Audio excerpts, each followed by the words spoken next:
Welcome, Greek U Nation, to episode number 181 of the Fraternity Foodie Podcast. I am your host, Mike Ayalon, CEO of Greek University. I am a speaker and author of the book, From Letters to Leaders, Creating Impact on Your College Campus and Beyond. We call these episodes the Fraternity Foodie Podcast because there is nothing like great food to bring fraternity and sorority leaders together. Fun fact, since we're going to be talking a lot about television shows today, I will share with you that my wife and I were on the Nate Berkus show on NBC years ago, and Nate helped us redesign our living room so that way we could sell our home in New York. And another interesting thing is that Barbara Corcoran, she's famous, of course, with her role on Shark Tank. She was on that episode with us, and she gave us amazing advice on television on how to stage our home to get it sold quickly. And their advice was on point because we ended up selling the house in a week after it was on the market for a very long period of time prior to the show. So just kudos to that crew at NBC Studios. Today we have with us John H Brennan. He is an accomplished speaker, author, actor, facilitator, and a corporate trainer. He was born in Montreal, Canada. He is a dual citizen, of course, with the United States, and speaks fluent French. After receiving his bachelor's degree in business and communication, he co-founded a small production company that produced live shows, events, and videos. An acting opportunity led to a 20-year journey, including 50-plus commercials, travel throughout North America, doing business theater, and hosting Fortune 500 events. He has performed musical theater on some of the best stages in the US and Canada. He was a contract player on the soap opera Another World, and he has been in multiple movies, guest star roles on celebrated television shows, and he even had his own television series playing the lead, Corporal Clive Bennett, on Bordertown. Today, he is an accomplished speaker who is a board member of the National Speakers Association LA chapter, a very distinguished Toastmaster, a certified virtual speaker, and a certified trainer for Positive Coaching Alliance. Welcome to the show, John. Hi. Just in case you hear this little guy in the background, I just thought you should introduce. This is Nano. Yeah, she's 7 pounds of bark and growl. So I'm going to put her down, but you might hear her every once in a while. That's all right. You know, that intro made me sound like I was 120 years old. It seems like I've done quite a bit there. Yeah. Well, you've accomplished a lot. I mean, you should be proud of all of that. It's all part of the life journey, and you just don't know where it's going to take you. Amen. Isn't that the truth? Absolutely true. Oh, absolutely. So let's get into your background. It's great to be here with you, Mike. Well, let's get into your background. Sure. I know you chose Concordia University for your undergraduate experience. What made that particular institution the right one for you? Well, it's interesting. I just completed 6 years of boarding school at Collège Notre Dame, which is Notre Dame. So it's a high school. It's an all French high school, which is the same basic people who run Notre Dame University. This is a Notre Dame high school in Montreal. It was an all boys. And so Loyola actually had a college level that when you graduated, there was a high school, all boys high school that I think is still exists today. And then there was a continuing education afterwards into college. And then, but during the time that I was there, it became Concordia University and actually merged two universities, Loyola and another one called Sir George Williams University, and they kind of merged together and they just have different campuses, you know. But one of the attractions is that I guess it was four of us. I have a brother who's what they call an Irish twin, right? So he's 13 months younger than me. And so him and I were going off to Loyola at this time, and a couple of our good friends from Notre Dame. So, and we all joined Teak together. That's awesome. You know, so, well, we were so much part of a community, and I think that's what most young people need when they go to university. You know, I have both my boys have gone through university, and so many of their friends would come back because they didn't to anchor themselves in a community. And I think that's one of the greatest things that fraternities offer you is a community immediately. I completely agree with that. Is there something special about Teak in particular that made you want to join them as opposed to other organizations on campus? Well, there's a couple. It's always the people is one thing. We had a smaller campus. There was probably 3 or 4 universities at the time, and Peak was the only one who had a house. So that was like one of the attractions. They have a place to meet and hang out all the time, and just the people that we met, and we had an awesome pledge class. It was a very diverse a pledge class. We had it was great. It was a wonderful time, I'm glad for the experience. I love it. Now, all of the unhoused fraternities that are listening to this episode right now, they're immediately going to be sending me emails about how do we get a house because John said he joined because they had a house. Well, I think that's, but again, from that point on, somewhere along the line, they lost the house because it was university needed the space so, but you still managed to find a space to get together and meet, and being involved in the community really helps a lot. Um, my son ended up joining Teak, the amount, and they didn't have a house. And I was at UCSD, it's University of California, San Diego, which is a huge university. And I think they probably had over 100 members in their chapter there. And they managed to, be a very strong chapter and be really, really involved in the university community there. So Yeah, that shows that you you don't don't have to have a necessarily house. need a house in order to be successful, right? No, Yeah, no. And you don't need a house to feel the community of it, you know. I agree. Did you have a conversation with your son before he joined Teak about the fact that you're a Teak? Well, it was interesting because he's always been. He actually went to Loyola High School in Los Angeles here. So he went to. I wanted him to have a similar experience that I had as far as being an all boys school, and he's a team player. He was the captain of the soccer team at UCSD, and he was their goalie.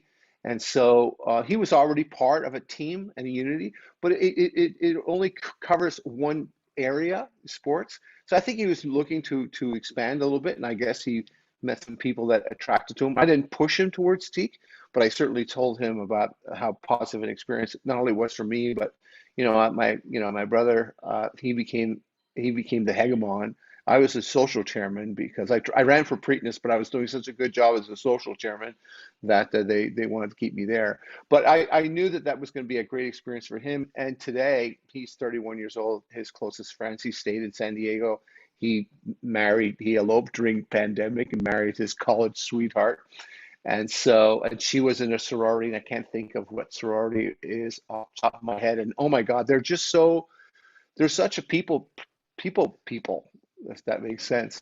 And that experience continues today, right? So they're still involved with all the friends from the university, and how that expands from there. The connections that you make in the future is super valuable. So I encouraged him, and I was thrilled because one of the fun things is whenever I would go and meet him at the university, I still know all the secret handshakes and the secret passwords and stuff like that. So when I shook the hands of another fraud fraternity brother, they would look at me like, how did you know that? And I said, hey, just an old teak. It's all I am. But it immediately bonded me to these young people, and really made me want to take my speaking business there because of that. Yeah, those traditions are so important. It really does bond brothers, no matter when you join the organization, whether it be 40 years ago, or you joined in California or you joined in New York. All of those traditions are still the same. And so it does really bond you when you get back with the brothers, when you're in a chapter meeting and you hear the same things that you heard over a 4-year college experience many, many years ago. It's still all the same. And I think that's what makes it beautiful and really special, I think. Well, it's just it's like knowing the language. Hmm. It's like it automatically connects you through the ages to something that's unique. So that was kind of a cool thing. And I've forgotten so many things. It's amazing to me that's one thing I never forgot. I never forgot all the secret stuff. I love it. Now, you've had quite a Yeah. television career. You were on a soap opera, you were on television shows, you even had your own television series playing the lead. So, what was your favorite role to play over your career? I knew you were going to ask me that, and my answer was going to be being a dad, which wasn't part of my television film career. That's my favorite role. But as far as television, each experience was completely different. Stage work has a certain area that you work in. My favorite stage thing that I did was called Three Guys Naked from the Waist Down. It was about stand-up comedy, and I played the angry guy. So I loved that role. And the soap opera was fun too because of the notoriety of what that was. And I didn't know you back then in New York, but this is way back. It was 35 years ago. So uh, and Another World, it's almost like everything I did went off the air. So CBS should have hired me to kill NBC shows. But the other thing is the show, the Bordertown, was a Western. And when I got there, I just popped out of a box from doing the soap opera, and I was really uncomfortable around horses, like very uncomfortable. I didn't have a phobia or anything, but so the role was an interesting role, and I knew it was a great opportunity for me. But learning how to ride a horse was ended up being magical for me, and that's what I take away the most from that. And um, I guess a lot of stuff has been in the news recently with westerns and guns and all that kind of stuff with that whole thing with Alec Baldwin. But we dealt with that every day, and we were super, super, super careful. I remember that. But I think that role was probably the most exciting for all those reasons. I mean, you're playing cowboys and Indians. How great is that? You know? So, That's so great that you learned to ride a horse there and it stuck with you. It's just pretty amazing that you don't really know how life is going to impact you and how the experiences along the way are going to impact you over a lifetime, right? But clearly it did impact you, and it did so in a positive way. So that's a good thing. well, I learned how to do something that I never would have ever done. I never would have learned how to ride a horse in that way. And it was it's like anything. They talk about being in the zone in sports or as an actor, but that first time that you connect with this animal and connect together, that connection is amazing. And that's the same kind of thing when you think about what fraternity brings to you, that connection, that you feel connected to these other people.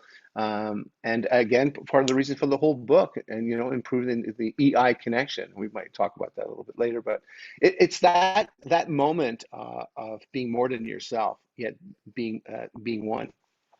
Yeah, let's start to drill down in some of that. I know that you learned some exceptional customer service from leaders such as Disney, the Ritz-Carlton, and Nordstrom. What is the biggest takeaway that you took from these titans of their industries? They're the best at customer service. And again, having traveled so much, you learn, what is good and what is bad. Some of the things that I've taken away that I think are crucial, one of the kind of slogans, people have heard this quite a bit because it's so true, but Disney kind of lives by it. And it's a quote by Maya Angelou. Have you heard that quote? Do you know what I'm about to say? I think Right. so. So yeah, and it's just so true, right? People forget what you say, people forget what you do, but people never forget how you made them feel. Did you make them feel comfortable? Did you make them feel welcome? Did you not make them feel comfortable or welcome? And it's not in the words, it's in how you do it, right? So that was a huge one. The other one was, there's that great expression, that golden rule that says treat others the way you want to be treated. Well, you take that a step further in an area like in the Ritz-Carlton or Nordstrom's, and it's treat others the way they want to be treated, right? So they call that the platinum rule. So just those two anchors uh, are golden as far as going forward and making a difference in people's worlds, whether it's at a fraternity meeting or whether you're going to be about to sell your biggest deal that you've ever done. Those two things are extremely valuable. That's great advice and something that the college students listening can take very, very far. There's no question about it. Now, emotional intelligence is really at the center of what you teach. What is emotional intelligence and why is that important for college students to understand? Well, see, the angle that I take on emotional intelligence, it's not. I'm not a psychologist. I'm not. a doctor and all this. It really is in building relationships. How do I use emotional intelligence in building relationships in anything that I do? So first of all, I need to be able to manage my own, right? I need to be able to manage my own emotions. If I'm angry, I can't take that into a meeting. I can't take that into next relationship. It has nothing to do with what I'm about to do. I need to manage my own emotions. And the other thing is I have to be aware and empathetic to the other person's emotions. What are they here to do? What is it that they're trying to accomplish? So by managing mine, by having empathy and understanding of what that might look like on their side, I have a better opportunity to build that relationship. So I use little tactics like making that connection simple, making it easy for that person to do business with me or to interact with me. Make it personal. Personal is so valuable. I mean, that was certainly one of the gifts that you have, Michael. I just from the first couple of times I've met you, you have this natural personal connection that you make. That's sometimes you can't teach that, but you can actually learn that tactic. And the next thing is called just being proactive. So being ahead of it. So whether you're a young student about to have your first interview, well, the more you know about the person who's about to interview you, the better chance you'll have to make a connection. So learning a little bit about the company, learning about the person who might be able to meet you, learning about what their need may be will empower you in that meeting. So and today, I'm sorry if I'm babbling, Michael. It's, speakers is what we do. We just babble. And today there are so many diversities that I have to deal with out there, right? I have to be today, as you know, it's so careful in what I say. Because unfortunately people take words, and words is the smallest piece of communication. So when you take a word out of context, not the way it was said and all that, it makes a huge difference. But anyways, the reality of dealing with age culture, right? So my wife is like a big executive producer. She produces large corporate events. And then some people who come in young, who have a lot of ideas and a lot of stuff like that, are not understanding the generational give change there, right? I need to have that in my mind, whether it be generational, cultural, language, politics. I need to be aware of all those things because they're all traps today that I can really fall over. Much more so today than at any time before. And that's why emotional intelligence is so valuable as far as communication and growing as a person, whether it be at home. I use emotional intelligence at home all the time, right? And so does my wife. So we, every once in a while I say, you're not using your emotional intelligence, and so that doesn't always get me a good response, but she knows what I'm talking about. It's so important. Anything you read today about the future and where we're going as an industry, as a country, whatever, emotional intelligence is just huge. Yeah, I really like that answer. And in terms of building relationships or building rapport with people very quickly, just try to be helpful is the best advice that I can give the people who are listening right now. Because, like, for example, I teach networking to college students. And when we talk about the definition of networking, it's really mutually beneficial relationships. It's not one person getting their agenda done and then nothing for the other person. It's mutually beneficial relationships. And so I always try to help other people, and I freely give that help without expecting anything in return. And with that, I'm able to build rapport with people very quickly. And so, for example, we had a conversation before we even started recording, and I'm saying, hey, how can I help this guy, John, right? And so immediately I'm getting into help mode, and I'm passing information and I'm passing leads. And immediately all of those barriers of, hey, I'm interacting with a relatively new person that I'm getting to know, all of that comes down immediately because I've just given you some information or some leads, and immediately you're like, wow, this guy is a wealth of information and resources. And now suddenly we're like best friends as if we've known each other for decades because I really had nothing to gain there, right? And so I think that is what helps in terms of building those relationships quickly and building rapport quickly. And that's kind of the secret to my success. Well, and listen, I appreciated it enormously, and because of that, my desire is to give back. There's some guy said once, "Givers get," Yep. right? So if you give in the exactly in the spirit of not what's it going to bring me, but people want to give back because um, you've gone out of your way. It's J.C. Penney had a great thing that he said. He says people remember what you did not, the action you did not have to do, Mhm. right? Like you didn't have to do that, Nope. but you did that. That's what I'm going to remember, right? So those it's the things that you didn't have to do that people remember the most. Yeah, I agree. It's really Whether sets a you be good. whether it be in whether it be in sales or relationships. Listen, I've been married almost 40 years. Okay, so I married my college sweetheart. So starting to show you my age, but and we say people will say, what's the secret to your success in your relationship? It's because each one of us gives more than that 50% line, right? We choose to give more, and because of that, the other wants to give more. So when you're giving so much to each other, I mean, you're bound to stay together. So that's been the secret to our success. It's just exactly what you said. It's just giving, Just and in any relationship, you know. Yep, 100%. You also wrote the book, The EI Connection, Emotional Intelligence, the key to What elevating the experience. There it this book is. I love it. I love this it. So book? I'm No, is obviously it a not? business owner, right? So how Yeah. should I enhance my client's experience? How do I increase my client's loyalty? And how do I create more advocates for our business? Okay, there's all kinds of little things. I'm going to condense this real quick. I'm just going to give you a couple of little clues that I think are equally valuable. And I try to bring the book is I just pulled together all those experiences, whether it be from the acting. So it actually has a lot of acting. In acting, you have to use your emotional intelligence in many different ways, right? You have to be a good listener, all that kind of stuff.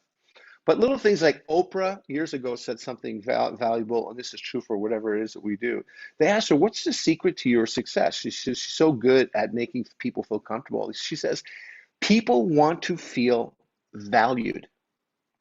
We all want to feel valued." I just finished doing this 3 month tour, right? And I did all kinds of different work. But I flew back home. By the time I got home, I had a call from the CEO who thanked me for what I did, right? I don't interact with this guy every day. I met him once. We went out to dinner and stuff like that. But obviously, he was following me. And every one of these places had reviews, and he said I read all the reviews, and he was super complimentary about what people had said about my speaking, and because I'm in front of a room all the time.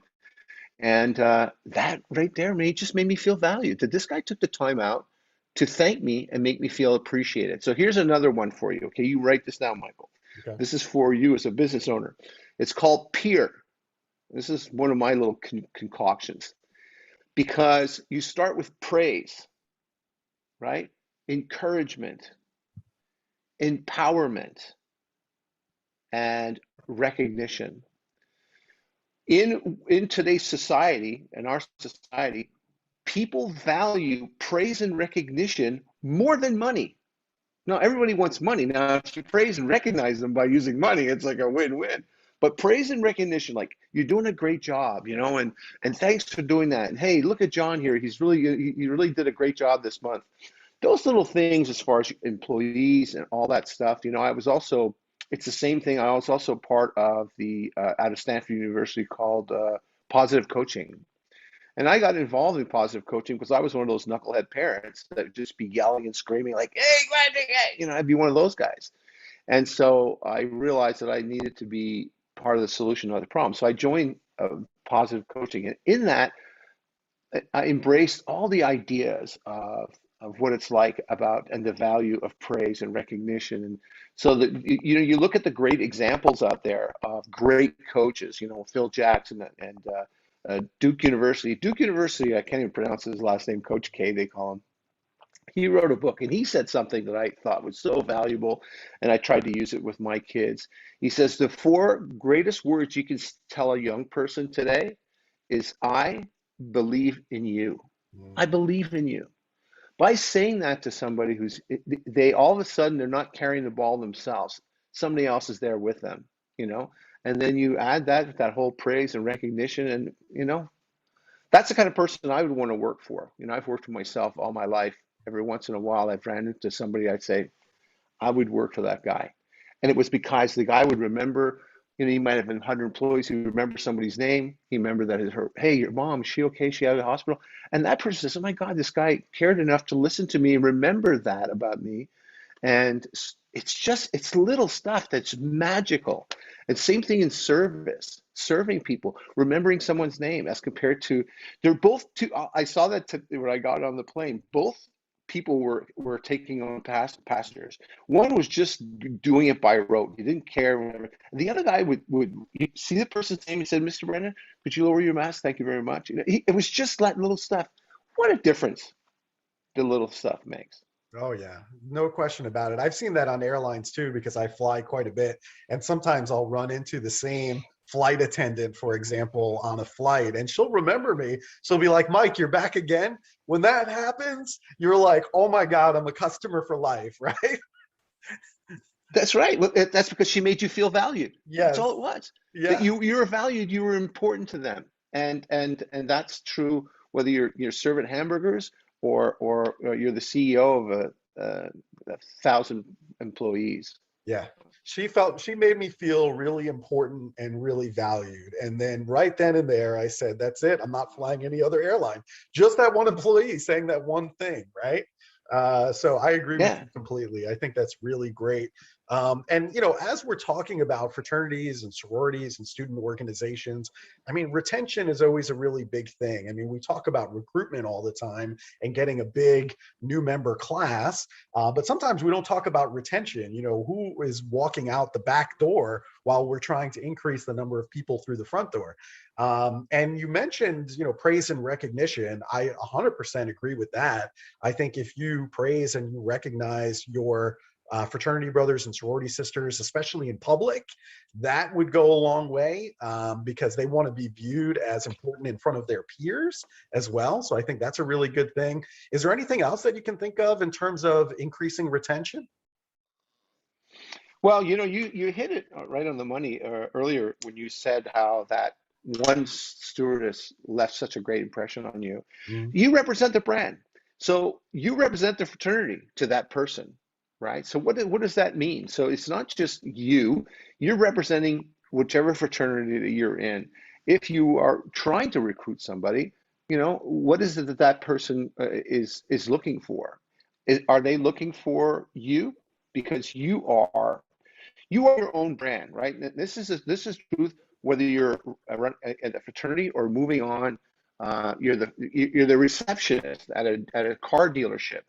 That receptionist is so important because that's that first point of contact, right? Who's the first point? And that person, she puts a smile on her face. She knows why you're there. She puts you. She communicates. She connects you. That person is more important to you and your experience than the owner of the place. You're never going to see him. You don't care about him, but how that person treated you, right?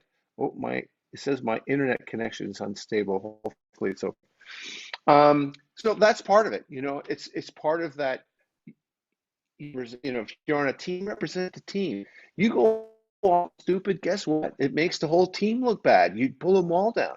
But it also works the other way around. You do something great, and it elevates everyone. It elevates the whole brand. Exactly the experience you have with that one stewardess.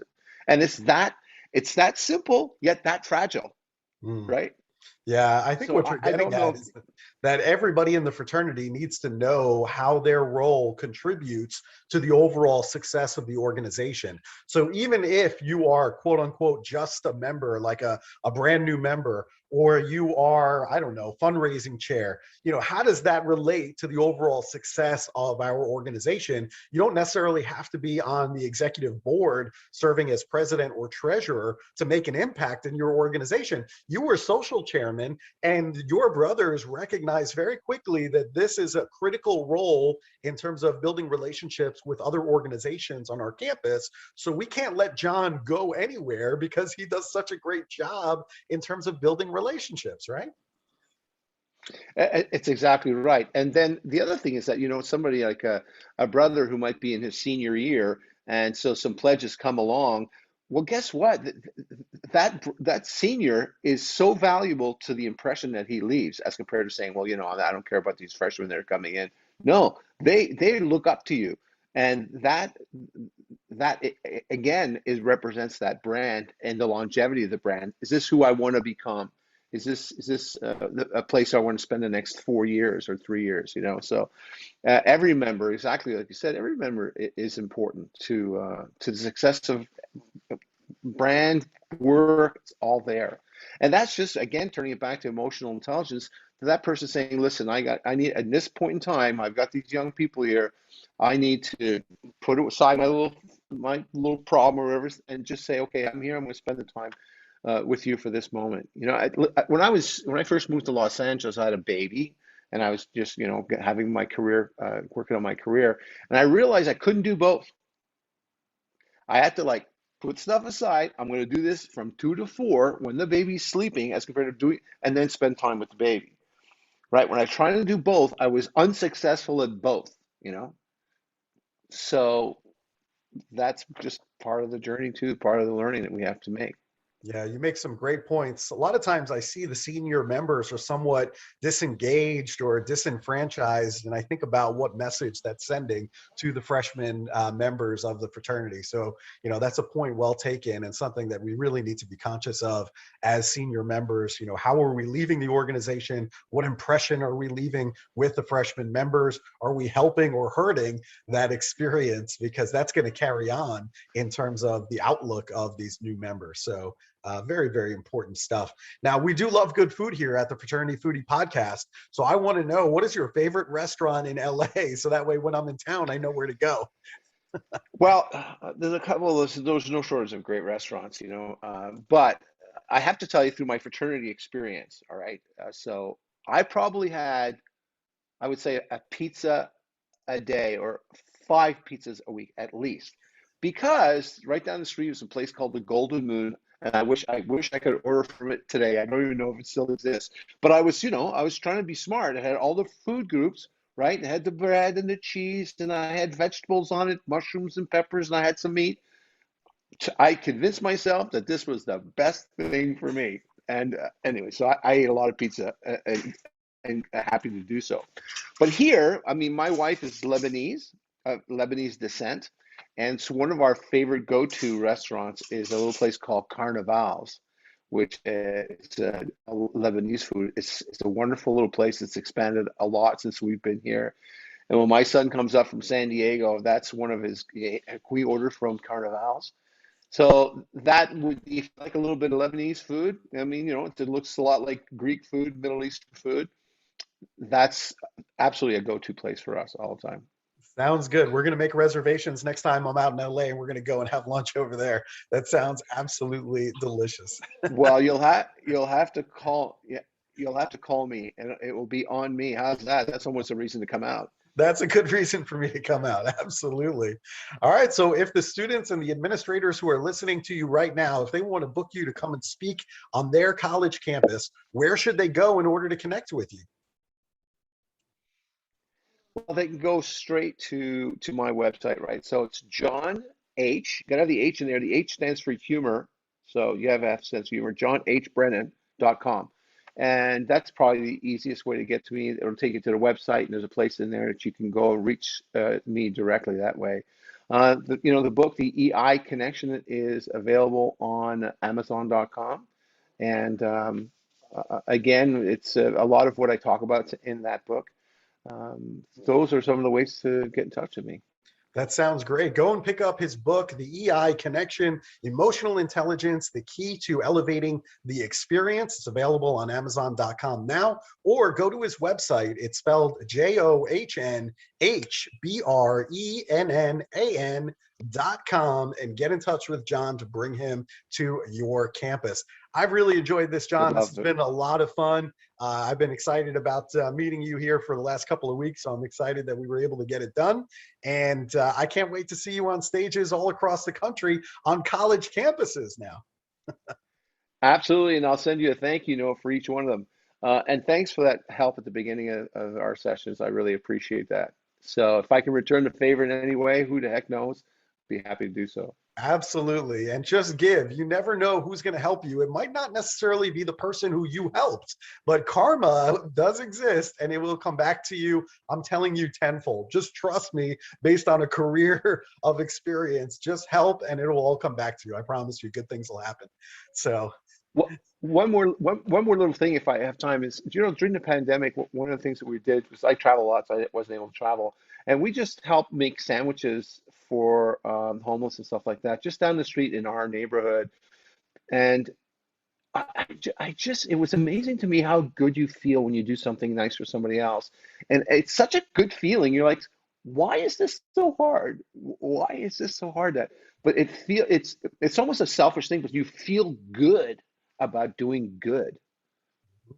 amen. And that is really it for fraternities and sororities doing community service and philanthropy work. If you really want to increase the bonds of brotherhood and sisterhood in your organization, go out and help somebody else. Because you are, very lucky and very fortunate in life if you're at any of these higher ed institutions. But giving back will really increase those bonds of brotherhood and sisterhood, much more so than even a social event. I promise you.